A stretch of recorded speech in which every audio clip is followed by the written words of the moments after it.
सरकार सुन ले, ये आवाज़ दबाई नहीं जा सकती। जहां मन बिना भय के बिचरे, वही सच्ची आज़ादी कहलाती। शिक्षक एकता जिंदाबाद, शिक्षक एकता जिंदाबाद, शिक्षक एकता जिंदाबाद। आज आज़ादी का ये पर्व मनाना था धूमधाम से, और आप देख रहे होंगे सर, हम चयनित होकर भी यहाँ सड़क में बैठे हैं निदेशालय के बाहर।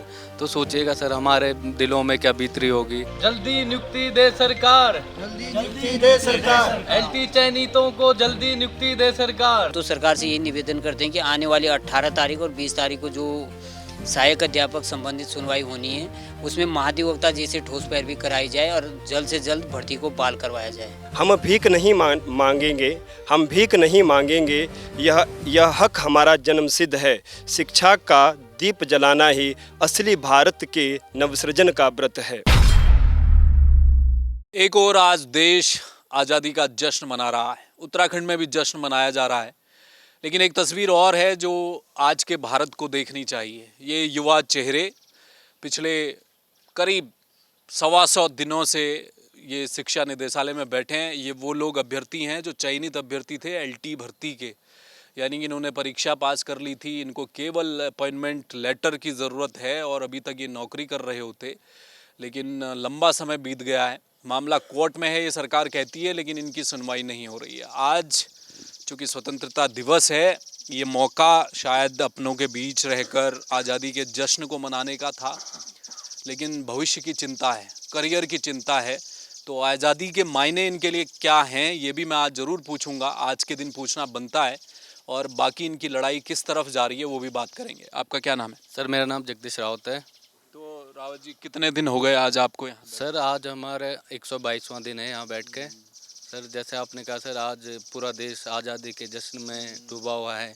एक और हम एलटी चयनित है सर। 122 दिन से हम तो परेशान हैं, देख ही रहे होंगे आप। हमारी सब अभ्यर्थियों की हार्दिक इच्छा थी कि हम आज के दिन 15 अगस्त को अपने नौनियालों के साथ मनाएं, जिस चीज़ के लिए स्कूलों में सर, जिसके लिए हमने इतनी मेहनत की, जो हमारे डिज़ायर थे सर, और जो हमारे उद्देश्य थे। हमें पहाड़ के बच्चों का भविष्य संवारना था, वहाँ जाकर उनके बीच से आज आज़ादी का ये पर्व मनाना था धूमधाम से। और आप देख रहे होंगे सर, हम चयनित होकर भी यहाँ सड़क में बैठे हैं निदेशालय के बाहर। तो सोचिएगा सर, हमारे दिलों में क्या बीत रही होगी। क्या हमने इसी क्षण के लिए मेहनत की थी?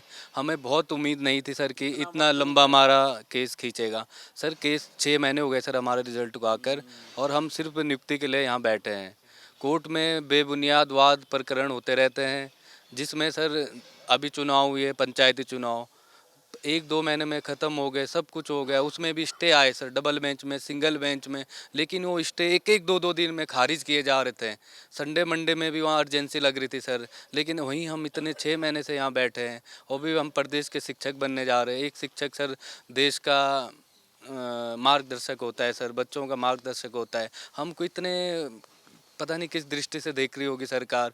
कहीं सरकार बहुत बड़े बड़े वादे करती है, हम शिक्षा में ये गुणवत्ता लाएंगे, सो गुणवत्ता लाएंगे, लेकिन आप देख रहे होंगे सर, पिछले 6 महीने से हम संघर्ष कर रहे हैं। 122 दिन तो मैं यहाँ सड़क के किनारे बैठ के हो गया।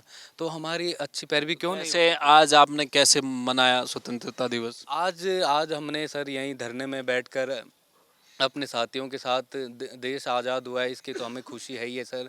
हम इस पर्व को हमेशा ज़िंदा रखना चाहते हैं। हमारे शहीदों ने कितने बलिदान दिए इसके लिए, कितना संघर्ष किया, उनसे भी हम प्रेरणा लेते हैं। तो ये तो एक जॉब की लड़ाई है सर। जहाँ देश की बात आती है वहाँ तो हम इस खुशी को सेलिब्रेट करेंगे ही, क्योंकि हमारे देश का मामला था। धरने में ही सही, लेकिन सेलिब्रेट तो करना बनता है। आपका क्या नाम है? सर मेरा नाम जुबिन है। जुबिन भाई, क्या आप कह रहे थे मुझसे कि आपने कोई कविता लिखी है? पहले आप कविता पाठ कीजिए। ठीक है सर, मैंने एक कविता लिखी है जो ये संघर्ष रहा हमारा लगभग 120-25 दिनों का। तो इस कविता का जो शीर्षक है वो है शिक्षक का प्रण। सह धूप घाम पानी पत्थर, सह धूप घाम पानी पत्थर, हम और निखर कर आए हैं, अन्याय की आंधी को मुस्कान से अपनाए हैं। कलम हमारी तलवार है, शब्द हमारे धनुष बाण, ज्ञान की ज्वाला से जलता अज्ञान का हर अंधकार का स्थान। हम भीख नहीं मांगेंगे, हम भीख नहीं मांगेंगे। यह हक हमारा जन्मसिद्ध है। शिक्षा का दीप जलाना ही असली भारत के नवसृजन का व्रत है। 5 ग्राम सम्मान दे दो, ये दिनकर साहब की लाइनें हैं। 5 ग्राम सम्मान दे दो, नियुक्ति हमको सम्मान दे दो, धरती तमाम तुम्हारी है, व्यवस्था तमाम तुम्हारी है, पर गुरु का गौरव आने वाली पीढ़ियों पर भी भारी है। सरकार सुन ले, ये आवाज़ दबाई नहीं जा सकती, जहां मन बिना भय के बिचरे, वही सच्ची आज़ादी कहलाती, वही सच्ची आज़ादी कहलाती। तो ये अब ये कविता सरकार सुन रही है इन पंक्तियों को या नहीं? नहीं सर, जैसा कि हमें लिखना पड़ रहा है, और जो हमारी एक बोलते हैं ना कि एक पावर होती है, यूथ पावर होती है, जो हमारी एनर्जी है, तो जिस एनर्जी को यूटिलाइज़ करना चाहिए था सरकार को, वो एनर्जी को यूटिलाइज़ नहीं कर रही है, बल्कि वो एनर्जी हमारी वेस्ट जा रही है, और ये देख रहे हैं आप सड़कों पे जा रही है। तो जो हमारा अभी हमारे अंदर की जो प्रोडक्टिविटी थी, जो जुनून था बच्चों को पढ़ाने का, वो कहीं ना कहीं अब कम हो रहा है सरकार के इस रवैये के कारण। तो ऐसा नहीं है कि हम कम करेंगे, हम इसी तरह से जोश से भी हम इस लड़ाई को भी लड़ेंगे। कल के दिन स्कूलों में होंगे तो वहाँ पर भी पूरे जोश से, पूरे अपने मेहनत के साथ, अपने कर्तव्य निष्ठा के साथ हम देश के बच्चों को पढ़ाएंगे, प्रदेश के बच्चों को पढ़ाएंगे और उनको सही मार्गदर्शन देंगे। आपका क्या नाम? सर मेरा नाम गुरुदेव राणा है। क्या आप कोर्ट में कहाँ पहुँचा है मामला? जो सुनवाई होने वाली है उसमें कोई उम्मीद है आपको कि कुछ फैसला आपके पक्ष में आएगा? सर जिस तरह से हम देखते आ रहे हैं कि अभी तक टोटली 28 करीबन सुनवाइयाँ हो चुकी है, तो हर सुनवाई के बाद यही हो रहा है कि हमें अपना मजबूत पक्ष कहीं से भी नहीं दिखता है। कि जिस तरह से पंचायती चुनाव के लिए सरकार की पूरी सियासी ताकत झोंक रही थी, उस तरह से सरकार हमें 4 महीने यहाँ बैठे बैठे हो गए धरने में, परंतु कभी भी हमें नहीं लगा कि मजबूत पैरवी हो रही है। तो हम तो सरकार से यही निवेदन करते हैं कि आने वाली 18 तारीख और 20 तारीख को जो सहायक अध्यापक संबंधित सुनवाई होनी है, उसमें महाधिवक्ता जी से ठोस पैरवी कराई जाए और जल्द से जल्द भर्ती को बहाल करवाया जाए। आप लोगों ने भी क्या अपनी कोई रिट वहाँ पर लगाई है? आपका काउंसिल है वहाँ पर कोर्ट में? हमारे सर 2-3 हमने भी अपनी तरफ से इंटरवेंशन डाली थी, परंतु उसमें क्या है कि जो याचिकाकर्ता हैं, जो दायर कर चुके केस करने वाले हैं, तो कोर्ट में पीड़ित पक्ष को ज़्यादा महत्व दिया जाता है, उनको सुना जाता है, इंटरवेनर को कम सुना जाता है।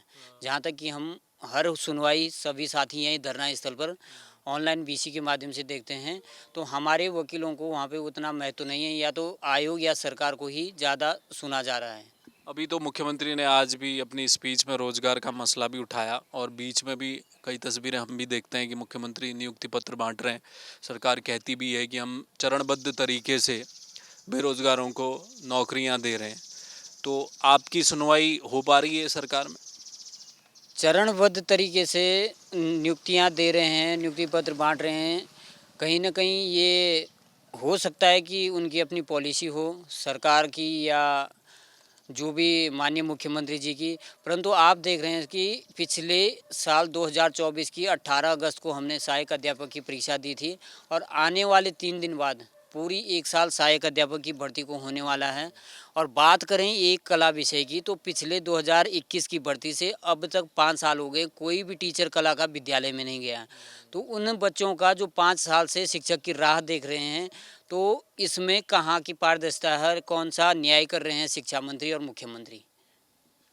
चलिए, बहुत शुक्रिया। तो देखिए, ये तमाम युवा हैं, इनका लंबा समय बीत गया है, परीक्षा में चयन हो चुका था, एक उम्मीद बढ़ गई थी। मुझे याद है इन लोगों ने तो शायद मिठाइयाँ भी बांट दी थी ना, तब मिठाई भी खा रहे थे आप लोग।